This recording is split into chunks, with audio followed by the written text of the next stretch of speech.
mouth cancer, Parkinson's disease, spina bifida.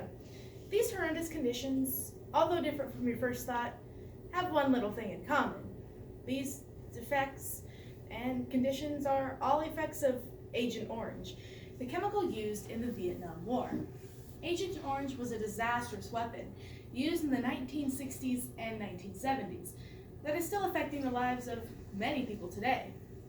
In order to fully understand how Agent Orange is still affecting many people today, we will go over the creation of Agent Orange, then the usage of this herbicide, and finally, how this chemical is affecting the lives of many people today. To begin, let's go over the creation of Agent Orange. Back in 1955, the US government decided to go to war with North Vietnam. They believed it was the only way to stop the spread of communism. Vietnam is covered in over 1,500 species of trees, which would make it hard for the US troops to find their enemies on air and on the ground. So, two companies, Dow Chemicals and Monsanto, created an herbicide in order to eliminate all vegetation and forest life from Vietnam's forest floors. According to once this was distributed, Operation Ranch Hand began. Operation Ranch Hand is the code name for the distribution of this herbicide to the US government and the US troops to go to Vietnam.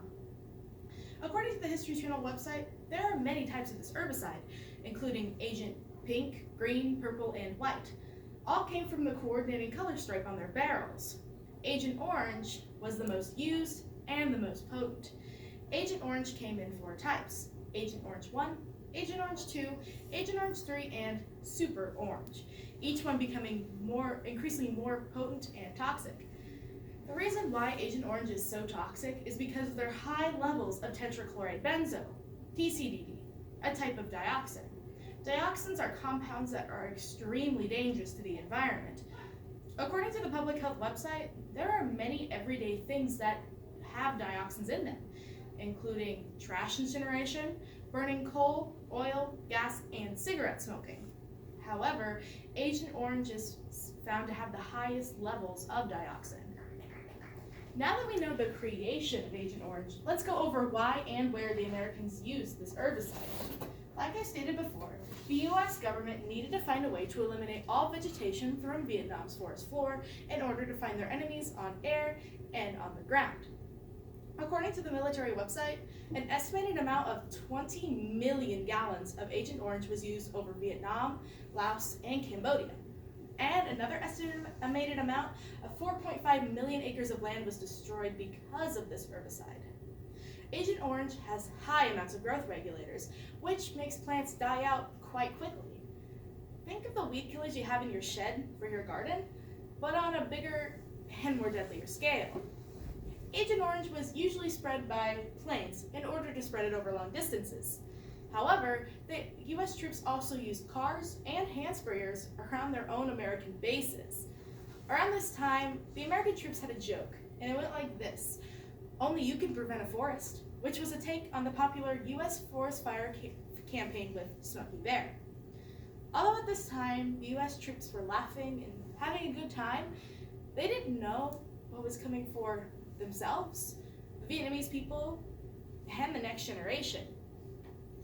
What the US troops didn't realize is how Agent Orange would have an effect on them later in life. Over the next few decades, US troops began to experience changes in their bodies. For example, my uncle, back in 2014, got mouth cancer, and he never smoked or chewed a day in his life. The doctors soon came to realize that Agent Orange was the cause of all this. Agent Orange is proven to cause many things, such as mouth cancers, prostate cancers, respiratory cancers, Parkinson's disease, type 2 diabetes, and the list continues. Although Agent Orange is proven to cause many of these conditions and defects, there are many people still trying to find help from the VA. The VA either refuses these people or says they have no record of these people being in the Vietnam War. Robert Walsh, an attorney who helps these people, says the VA does accept some, but rejects most. Although the US troops have suffered greatly because of this chemical, there's another group of people that is often left in the shadows, and that is their children and their grandchildren. Take, for instance, Emma Ackerson, who's 11 years old and a granddaughter of a U.S. veteran who fought in Vietnam. She is said to have migraines, cleft palates, spina bifida, and the list goes on and on. Leroy Foster, who's said to have spread hundreds of thousands of gallons of Agent Orange on his tour to Vietnam, had a granddaughter back in 2013. She was born with 24 fingers and 25 toes, a body deformity that is unfortunately quite common with Agent Orange. There's yet another group of people that is also affected by this, and that is the Vietnamese people themselves.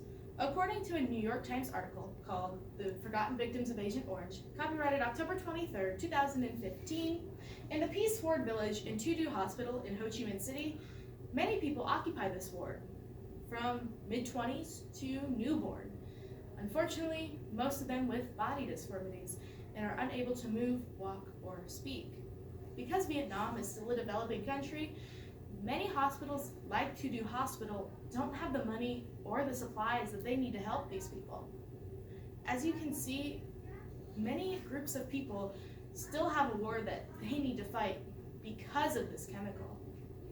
Today, we talked about the creation of Agent Orange, and then why and where the U.S. troops used this chemical, and finally, how this herbicide has affected the lives of many groups of people today.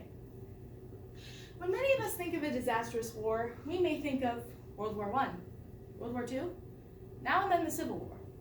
It doesn't really cross our minds that the Vietnam War, although it happened decades ago, is still affecting the lives of many groups of people today. Agent Orange was a disastrous weapon used in the 1960s and 1970s that is still affecting the lives of many people today. This war is forever engraved in the minds of the U.S. troops, the Vietnamese people, their children, grandchildren, and the loved ones that see these people suffer.